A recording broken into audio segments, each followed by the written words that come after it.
प्यारे बच्चों, मैं पंकज यादव आपके अपने YouTube channel Pankaj sir Jaunpur में आपका स्वागत करता हूं। आज की क्लास में हम क्लास 10th के दो चर वाले रैखिक समीकरण युग्म, pair of linear equation in two variables, प्रश्नावली 3A के पार्ट 1 के बारे में अध्ययन करेंगे। देखिए, आपका यहाँ पे क्या दिया हुआ है कि दो चर वाले रैखिक समीकरण युग्म, दो चर वाले, यहाँ पे दो वेरिएबल की बात किया है। तो आपको पिछले एक वीडियो में आपको बताया भी गया है कि चर और अचर क्या होते हैं।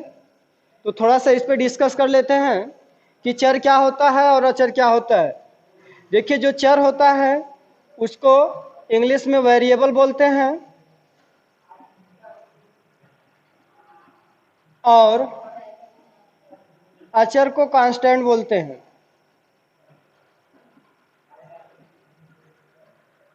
देखिए, आपका चर क्या होता है कि हम जितने भी अक्षर यूज करते हैं सब क्या कहलाते हैं?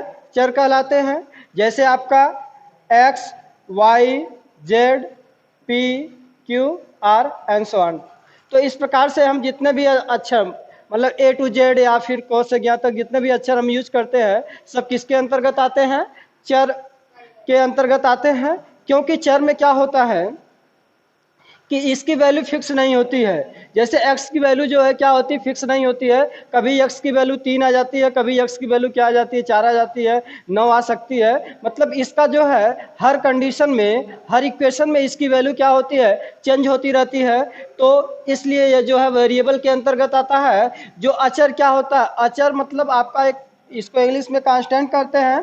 तो जैसे आपका 1, 2, 3, 4, 5, 6, 7, 8 और 9 एंड सो ऑन। इस प्रकार से मतलब कि जितने भी हम नंबर्स यूज करते हैं अपने दैनिक जीवन में, सभी नंबर्स किसके अंतर्गत आते हैं? आपके कांस्टेंट के अंतर्गत, मतलब अचर के अंतर्गत आते हैं। देखिए, अचर की वैल्यू जो होती है वो क्या होती है? फिक्स होती है। कांस्टेंट आपका क्या होता है? फिक्स होता है। जैसे आपका जो है, ये आपका जो है 9 लिखा गया है, ठीक है, ये 9 लिखा गया है। तो इसको जो है हम अगर भारत में इसको 9 पढ़ रहे हैं तो इसको अमेरिका में भी 9 ही पढ़ेंगे, ठीक है। इसकी वैल्यू क्या होती है? फिक्स होती है। मतलब ये कभी जो है चेंज नहीं होता है। तो हमको जो है चर और अचर के बारे में हम कंफर्म हो गए कि चर क्या होता है और अचर क्या होता है। देखिए, यहाँ पे बात किया है कि दो चर वाले रैखिक समीकरण, मतलब आपका यहाँ पे क्या है? दो वेरिएबल है, ठीक है। क्या है? दो वेरिएबल की बात कर रहा है। तो दो वेरिएबल का जो अगर इक्वेशन होगा, दो चर वाला जो रैखिक समीकरण होगा वो क्या होगा आपका? ax plus B Y plus C equal to 0। ये दो चर वाला आपका रैखिक समीकरण है, ठीक है। दो चर का रैखिक समीकरण जो है आपका क्या है? ax plus B Y plus C equal to 0। यहाँ पे देख रहे हैं कि आपके दो चर हैं, एक तो a है, सॉरी एक तो x है, दूसरा जो है आपका क्या है? y है। देखिए, हमने क्या कहा कि जितने भी अक्षर यूज करते हैं वो क्या होते हैं? आपके चर होते हैं। लेकिन यहाँ पे a b c जो है यह कांस्टेंट माना गया है, ठीक है। ए बी सी को क्या माना गया है? कांस्टेंट, मतलब अचर पद माना गया है। आपका x y जो है ये आपके जो है दो चर हो गए। तो दो चर वाले जो रैखिक समीकरण होगा वो आपका होगा ax plus B Y plus C equal to क्या होगा? 0 हो गया। अब हम क्वेश्चन पे चलते हैं।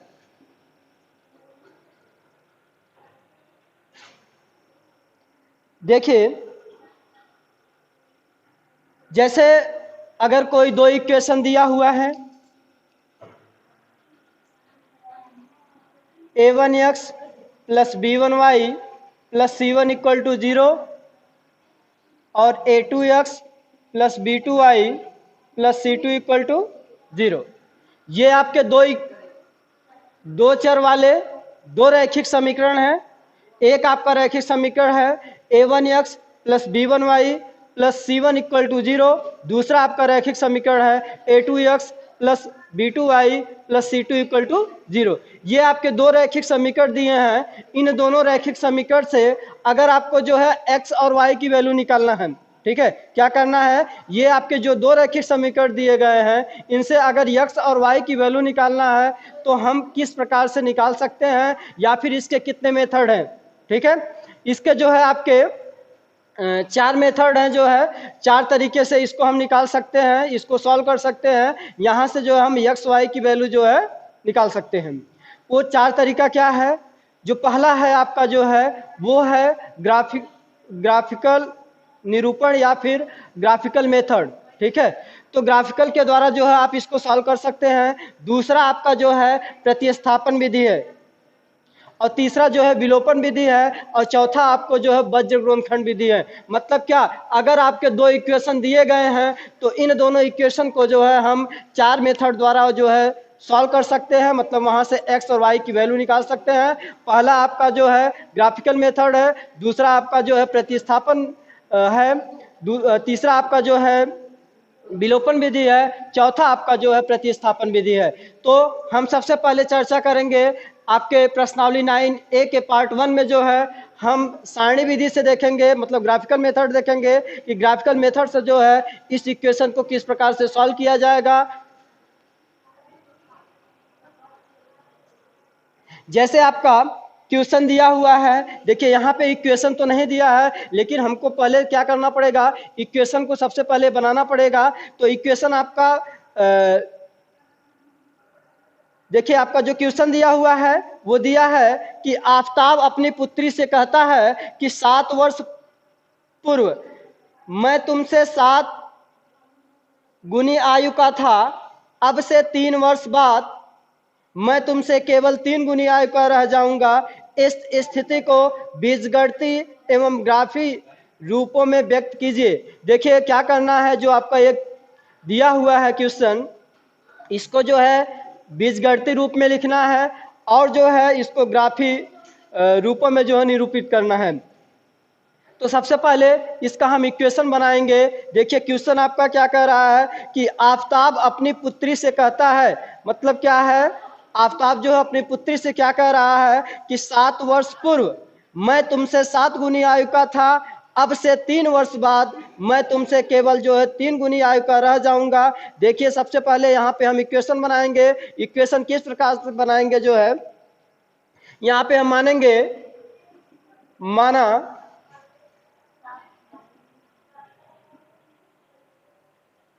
आफताब की वर्तमान आयु, आफताब की वर्तमान आयु इक्वल टू x वर्ष। ठीक है,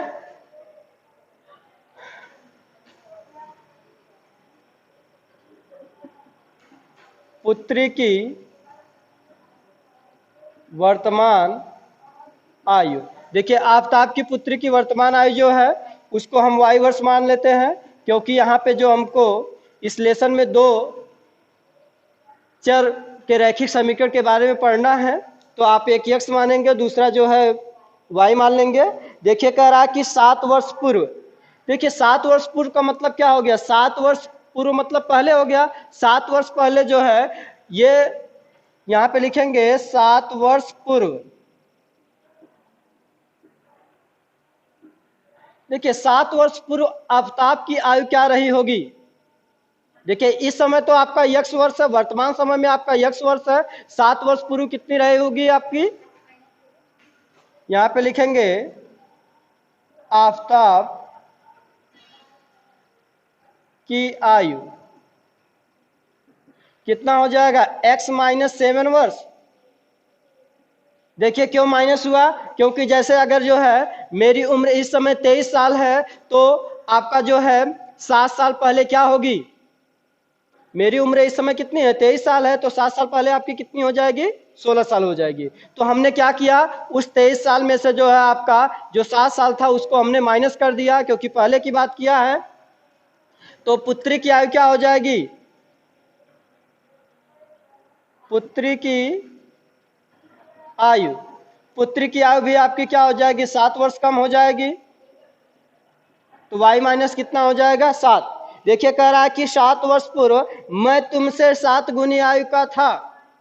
क्या कह रहा है? आफताब कह रहा है अपनी पुत्री से कि मैं 7 वर्ष पूर्व जो है मैं तुमसे 7 गुनी आयु का था। 7 गुनी आयु का मतलब कौन? आफताब। आफताब मतलब x-7 और इसकी पुत्री क्या है? y-7। आफताब जो है 7 वर्ष पूर्व अपने पुत्री से कह रहा था कि मैं तुमसे जो है कितने गुनी का था? 7 गुनी का था। 7 गुना कौन था? आफताब था। लेकिन इसको हमको बराबर बनाना है, बराबर का चिन्ह लगाना है, तो हम क्या करेंगे? उसके पुत्री में जो है 7 का गुना कर देंगे। ठीक है, मतलब उसकी एज, उसकी पुत्री की जो एज होगी उसका हम 7 गुना कर देंगे। तो इस देखिए आपका ये इक्वेशन बन रहा है x-7 इक्वल टू 7 का मल्टीप्लाई करेंगे 7y और 7 का 7 में मल्टीप्लाई कर देंगे तो क्या हो जाएगा आपका? 49 हो जाएगा। देखिए जो है अब इसको हम किस प्रकार से सॉल्व करेंगे? देखिए 7y को पहले कर ले, ये प्लस में है, इधर आके माइनस में हो जाएगा। और ये देखिए माइनस से बराबर उधर जाएगा तो क्या हो जाएगा आपका? प्लस में हो जाएगा। ठीक है, तो आपका इक्वेशन क्या वो हो गया? x-7y। अब देखिए इसमें से माइनस करेंगे तो आपका -42 आ जाएगा। इक्वेशन नंबर क्या हो गया आपका? 1 हो गया। देखिए आगे आपका कुछ और कह रहा है कि अब से 3 वर्ष बाद मैं केवल 3 गुनी आयु का रह जाऊंगा। अब से 3 वर्ष बाद, देखिए 3 वर्ष बाद की बात कर रहा है।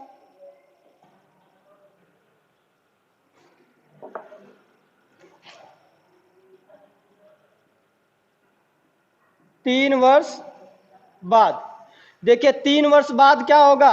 आफताब की आयु क्या होगी?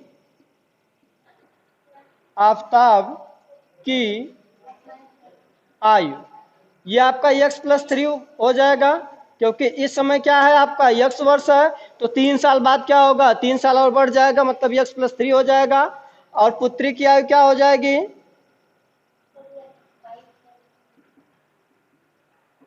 पुत्री की आयु जो होगी वो y+3 वर्ष होगा। ठीक है, तो कह रहा है कि आफताब कह रहा है कि मैं तुमसे केवल 3 गुनी आयु का रह जाऊंगा।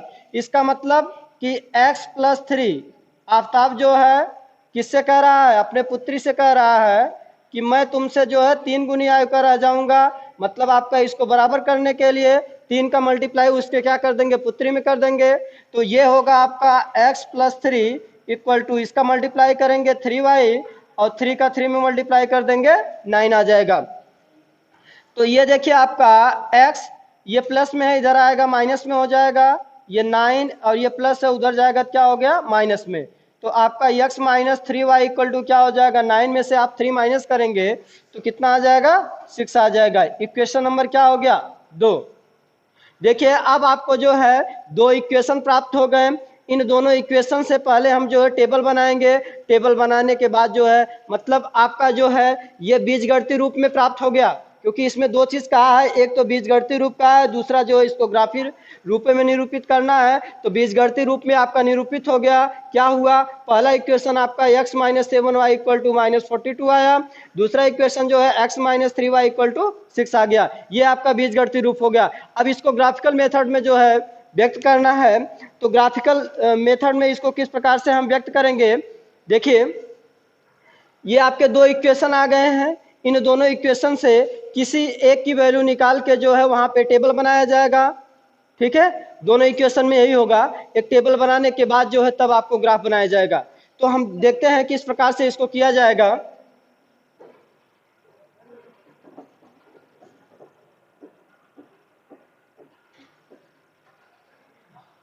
देखिए जो आपका पहला इक्वेशन है उसको ले लेते हैं समीकरण 1 से। समीकरण 1 क्या है आपका? x-7y equal to -42। जो है अब हम अगर यहाँ से x की वैल्यू निकालें तो ये माइनस से बराबर उधर जाएगा, प्लस आपका 7y और माइनस कितना हो जाएगा? 42 हो जाएगा। अब हम इसका टेबल बनाएंगे।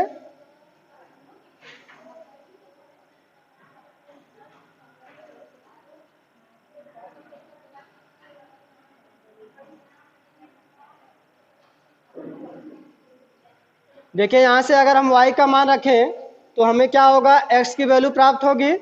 हम सबसे पहले क्या करें, y इक्वल टू 0 रख दे। अगर y इक्वल टू 0 रखते हैं तो 0 का साथ में गुणा करेंगे, आपका 0 हो जाएगा और माइनस कितना हो जाएगा, आपका 42 आ जाएगा।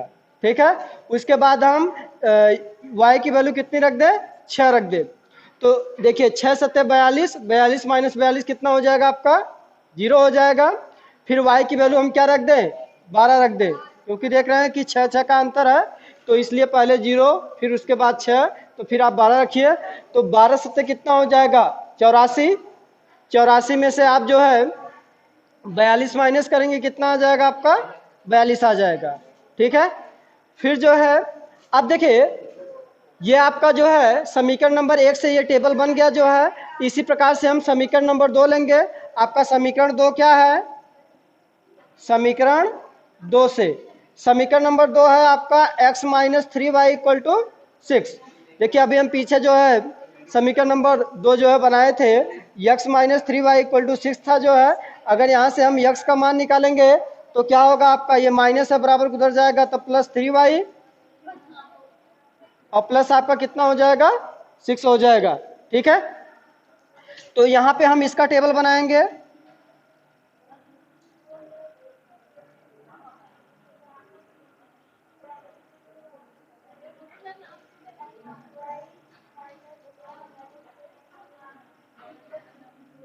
तो यहाँ पर भी हम y का अगर मान जो है मान के रखेंगे तो हमें क्या होगा, x की वैल्यू प्राप्त होगी। तो सबसे पहले हम y की वैल्यू क्या रख देते हैं, -6 रखते हैं। ठीक है, क्योंकि 6 के अंतराल में रख रहे हैं, तो -6 रखेंगे तो -6 3 कितना हो जाएगा, 18 हो जाएगा। -18 हो गया। देखिए -18 प्लस 6 कितना हो जाएगा, आपका -12 हो जाएगा। ठीक है, फिर उसी प्रकार से क्या करेंगे, आप 0 रखेंगे। अगर 0 रखते हैं तो 0 का गुणा 3 में हो जाएगा, 0 हो जाएगा, प्लस आपका 6 बचेगा। ठीक है, उसी प्रकार से आगे जो है आप क्या रख दें, +6 रख दें। तो 6 3 कितना हो गया, 18, 18 और 6 कितना हो जाएगा, आपका 24 हो जाएगा। तो इस प्रकार से आपका जो है ये दोनों टेबल जो है समीकरण नंबर 1 और 2 से बन गया जो है। अब हम जो है इसका ग्राफ बनाएंगे। देखिए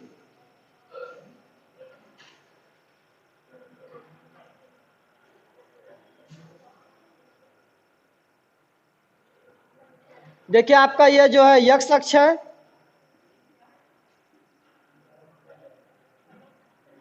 और ये आपका y अक्ष है, ये x डैश अक्ष,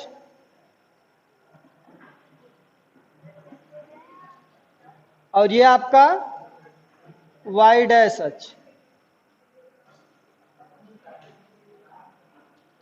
देखिए यहाँ पे देख रहे हैं कि 6 का अंतर है, तो हम जो है इस पे भी आप 6 के अंतर पे बनाएंगे। तो देखिए आपका हाईएस्ट कितना है, 42 है, और इधर -42 है। तो आपका क्या होगा, 6 सत्ते 42। ठीक है, आपका मतलब कितनी लाइन बनाना है, 7 लाइन बनाना है। तो 1 हो गया, 2 3 4 5 6 और 7। तो उसी प्रकार से इधर भी बनाएंगे, 1 2 3 4 5 6 7। ऊपर भी 7 बनाएंगे, 1 2 3 4 5 6 7। उसी प्रकार से नीचे 1 2 3 4 5 6 7। देखिए तो क्या होगा, आपका 6 के अंतर पे है, यहाँ पे आपका 0 होगा। 6 12 18 24 30 36 और 42। उसी प्रकार से इधर 6 12 18 24 30 36 और 42। और इधर आपका क्या हो जाएगा, माइनस में होगा, -6 -12 -18 -24 -30 -36 और -42। उसी प्रकार से सेम यहाँ पर देखिए जो है -6 इसका भी -6 इसका भी, ठीक है, क्योंकि 6 से स्टार्ट है, दोनों का मान लीजिए क्योंकि स्पेस नहीं है वहाँ पे। तो आपका -12 -18 -24 -30 -36 -42। अब देखिए इस टेबल को देखते हुए जो है आपको ग्राफ बनाना है। जैसे क्या है, यक्स एक्सिस पे -42 है, ध्यान से देखिएगा। अगर यक्स एक्सिस पे -42 है तो वाई एक्सिस पे कितना है, 0। तो यक्स एक्सिस पे -42, माइनस इधर होगा, ये आपका -42 है, वाई एक्सिस पे 0 मतलब कि आपका इसी बिंदु पर है। तो ये आपका जो है कितना हो गया, आपका -42, 0, ठीक है। वो आपका -42, कितना हो गया, 0 हो गया। उसके बाद यक्स एक्सिस पे 0 तो वाई एक्सिस पे कितना है, 6। देखिए यक्स एक्सिस पे यही होगा, वाई एक्सिस पे कितना है आपका, 6 है। तो ये हो गया आपका 0, 6, 0, आपका 6 हो गया। उसके बाद जो है यक्स एक्सिस पे 12 है, देखिए 12 आपका यहाँ है, वाई एक्सिस पे 42 है, वाई एक्सिस पे क्या है आपका 42, 42 आपका कहाँ है,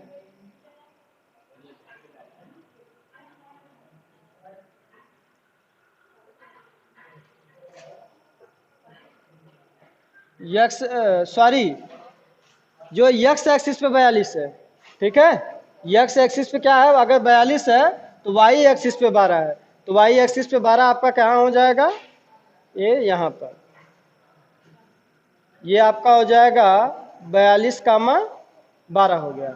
तो आपका देखिए किस प्रकार से बन रहा है फिगर, मतलब आपका रेखा किस प्रकार से बन रही है, ऐसे होते हुए ये जो है यहाँ पे गई, ठीक है। ये तो आपका समीकरण नंबर 1 से आपका ये रेखा बन गई। दूसरी रेखा जो है आपका समीकरण नंबर 2 से जो टेबल बना हुआ है, आपका यक्स पे -12 है तो वाई पे -6 है, यक्स पे कितना है, -12, तो यक्स पे -12 यहाँ हो गया, वाई पे -6, वाई पे -6 का मतलब यहीं पे होगा, तो इस बिंदु को ये यहाँ पे होगा, ठीक है। इसको यहाँ पे ऊपर लिख लीजिए और -12 है, तो ये हो जाएगा आपका -12, -6। देखिए फिर जो है यक्स अक्ष पे कितना है, 6 है, तो वाई अक्ष पे कितना है, 0 है, तो इसी पे रहेगा। देखिए यक्स अक्ष पे यहाँ 6, वाई अक्ष पे 0 मतलब उसी पे हो जाएगा, तो ये हो जाएगा आपका, ऊपर लिख दीजिए यहाँ पे 6, 0। फिर जो है यक्स अक्ष पे 42 है, वाई अक्ष पे कितना है, 6 सॉरी 24 है, 42 नहीं 24 है, तो यक्स अक्ष पे 24 हो गया, वाई अक्ष पे कितना हो गया, तो ये हो गया आपका 24, 6। तो देखिए इस बिंदु का जो कोऑर्डिनेट था, मतलब निर्देशांक को -12, -6, इस बिंदु का 6, 0 और इस बिंदु का क्या है 24, 6। तो अब इसको मिलाएंगे तो ये भी देख रहे हैं कि एक हमें सरल रेखा प्राप्त हो रही है, ठीक है। तो इस प्रकार से जो है इस क्वेश्चन को हमने सॉल्व किया जो है, मतलब इसको ग्राफी मेथड से किस प्रकार से सॉल्व किया जाएगा, तो इसका हमने बीजगणितीय रूप में भी इसको बनाया, और जो है ग्राफी मेथड से किस प्रकार से निरूपित किया जाएगा वो भी आपको बताया गया। बस आज के लिए इतना ही। Thank you class.